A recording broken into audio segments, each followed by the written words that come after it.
Start in Tadasana or mountain pose, and that's just basically your standing position.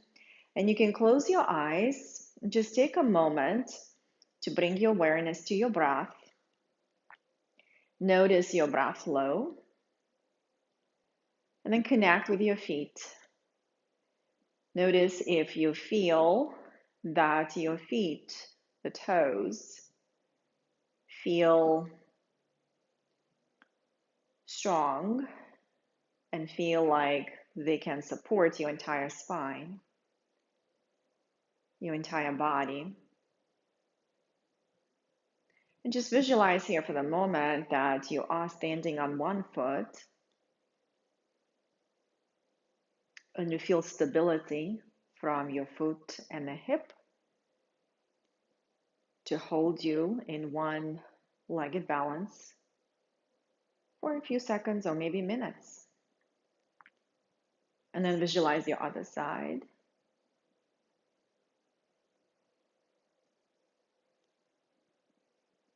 And just take a few more breaths. And notice if you can press through the feet, connecting them to the ground, and at the same time lift up as if you had a rod going through your spine.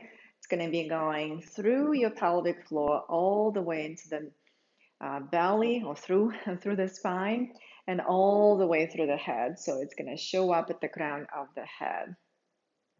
So you're feeling that support through your feet so that you can press and lift at the same time. And then open your eyes. So from here, we're going to start our exploration. We're going to lift all 10 toes up, try to spread them, and see if you can connect with the mount of the big toe and mount of the little toe. And notice if one feels more connected than the other. So you're just going to try to connect as evenly as you possibly can. Notice how the arches are elevating. So keep the connection through the 2 points. Keep the connection through your strong arch. And let your toes spread out.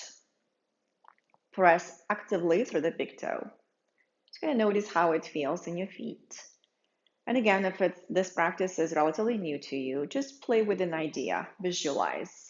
And if something is not making sense, just again, play for now. This time, we're going to keep those 2 points through the ball of the feet, actively pressing into the floor as evenly as you can as you start lifting the heels up. And then slowly bring them down with control. So I'm going to be sideways here a little bit. Okay, so as we're lifting the heels up, we are trying to create that lift. So again, imagine that rod and it's going with you up and down. You're going to have those heels lifting up, but you're going to slowly bring them down. So with stability and with control. So what we're not trying to do, this is a lot of times I see my clients kind of start doing, I ask them to lift the heels, and this is what might be going on.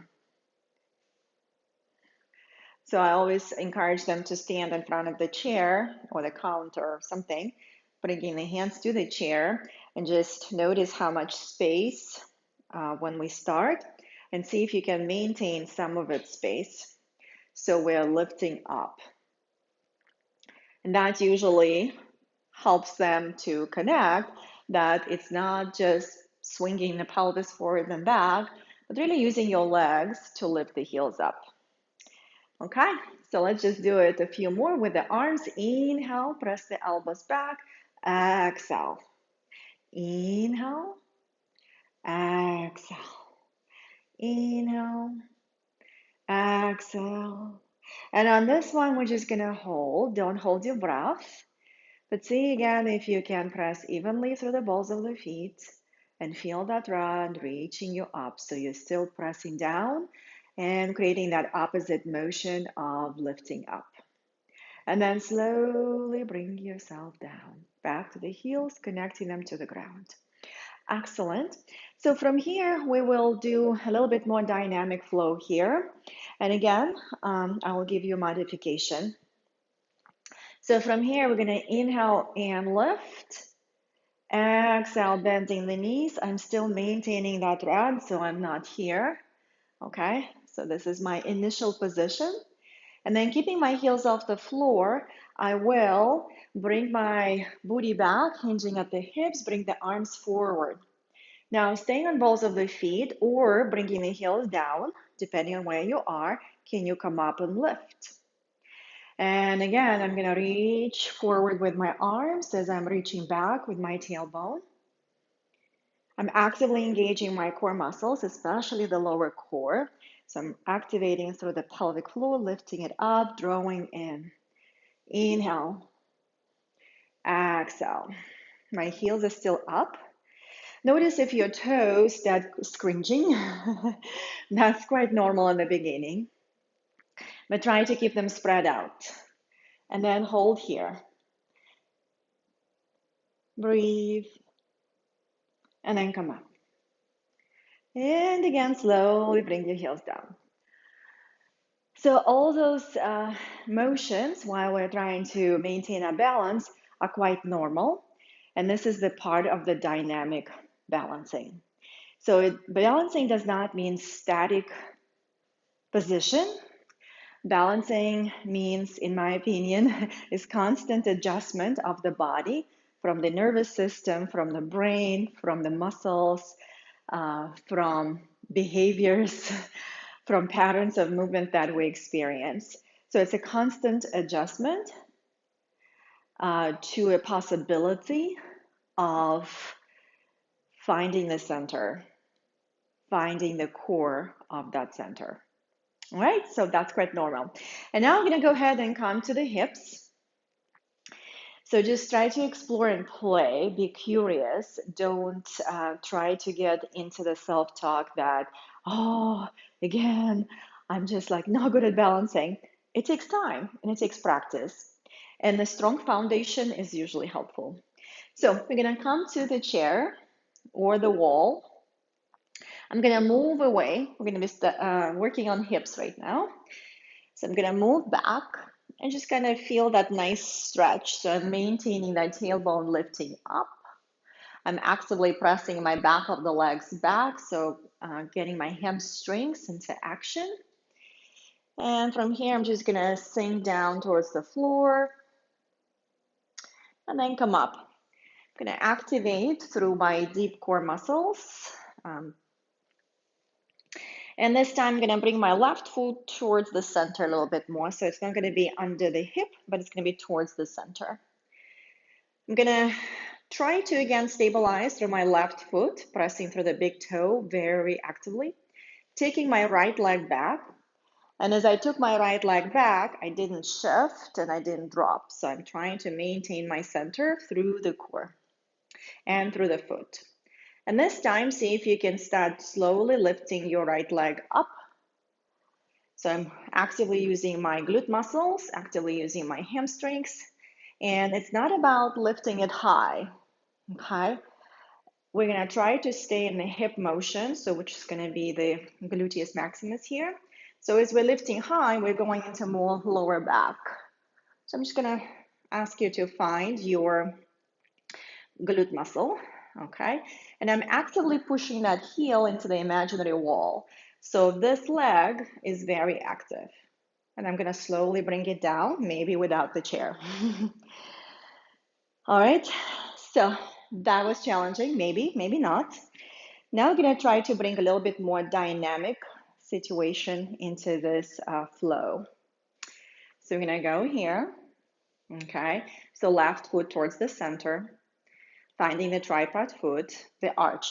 And the whole idea, because I like to teach the skill and not necessarily the pose, the whole idea is to maintain the balance as you are creating stable foot. Okay, so pressing through the big toe, lifting through the arch, maintaining the tripod foot. These are the three main points of the stable foot. Taking my right leg back, finding the connection here, actively pressing the heel. And now we're gonna start our rotation. So you can place your hand onto the right hip maybe, and rotate as much as you possibly can, or your hip can. So you might be where I am, maybe not, maybe even more. So I'm actively pressing through my left heel and I'm lifting through that left leg, but not hyperextending through the knee because I'm trying to pull through my quad and I'm talking and I'm falling apart here. Okay, so pressing that heel actively into the imaginary wall. Now I am going to rotate, and this time my right hip is gonna face my left. And we're gonna be rotating again out and in. So you can put your two hands on the chair or not. And again. So you want to do this very slowly. And if you pay attention to my left foot, it's still maintaining the arch. I'm actively pressing through the big toe and I'm actively connecting to the tripod foot. So I'm gonna come up into the centered position. So my pelvis is level, I'm actively connecting to the core, and maybe I want to take my arms out and bring my arm up.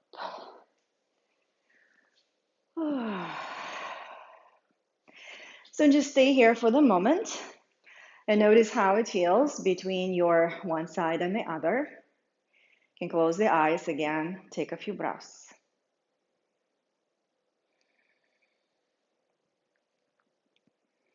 And then from here, we're gonna face the chair again and do our other leg.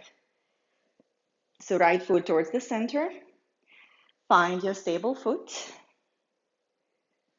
All right, hinge at the hips. And just for now, start by bringing that leg back and see if you can activate so you're still balancing on that right foot.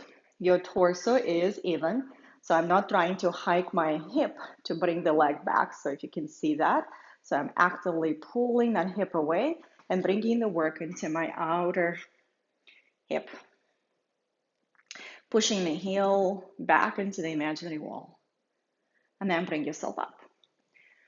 So and if you notice the two sides are different, you're absolutely awesome. So you have your great awareness. The two sides are different. And that's fine. Just treat them where they are. All right, so let's try to do that hip motion. And I absolutely love this work because it takes the hip into that external rotation, internal rotation, and all these other things in between. It's awesome. So it's a great warm up for any practice or strength training or whatever. It just feels great after the plane ride or whatever. Okay, so we're gonna go. Now you can see me from the back. I'm actively pushing that heel into the floor. Imaginary wall. And then coming back down. So that back leg is very active. So if I'm not gonna activate my legs through the back leg, it's gonna feel very heavy because it's gonna be very collapse-like leg. So just slowly. And of course, when you can become a little bit more proficient with this, you can do whatever you want to do with your arms. And you can definitely try to do that with no chair. So as you can look at my right ankle, it's pretty stable. And again, I'm gonna face centered, reach the arms, and then come up slowly.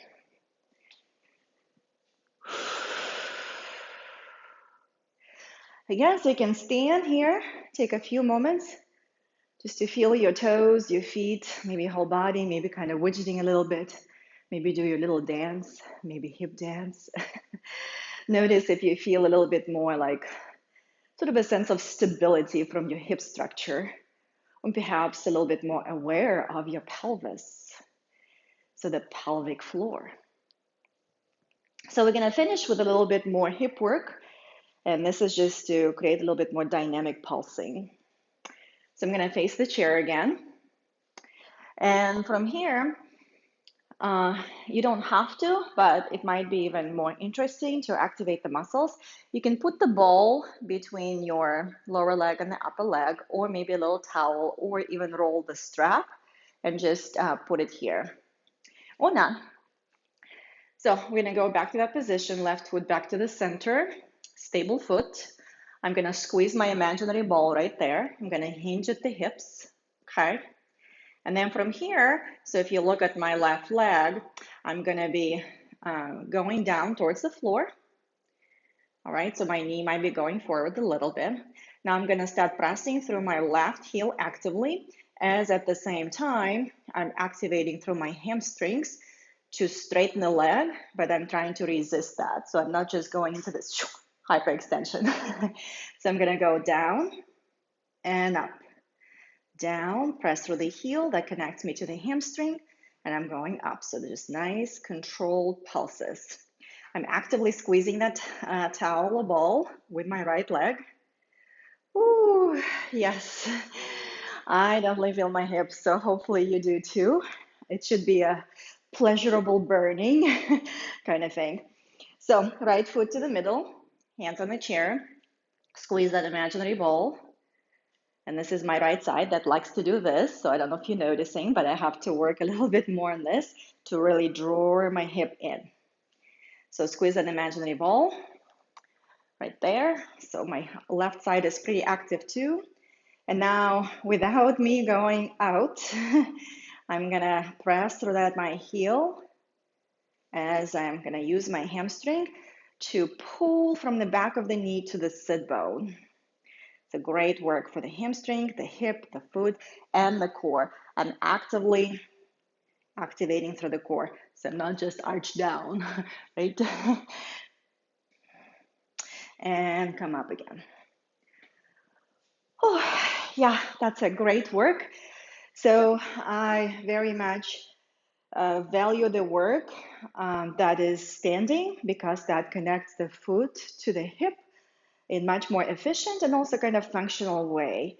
So because when our feet are on the floor, they are sort of in charge of the hips. But when we lie down on the floor, it's more of kind of like hips are in charge of the foot. So, but since we are dynamic creatures and we like to walk, hike, and run, it's always great to have practices that will be more on the floor, standing, so we can resist the gravity. But for now, if you're not doing it yet, go and close your eyes and take a moment.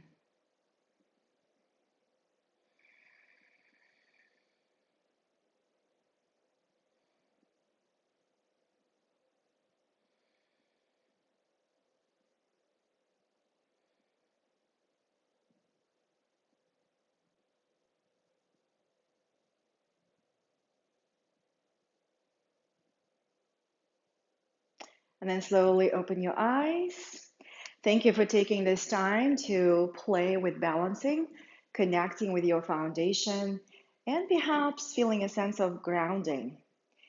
So, I am Julia, and this is your yoga for core and pelvic floor wellness.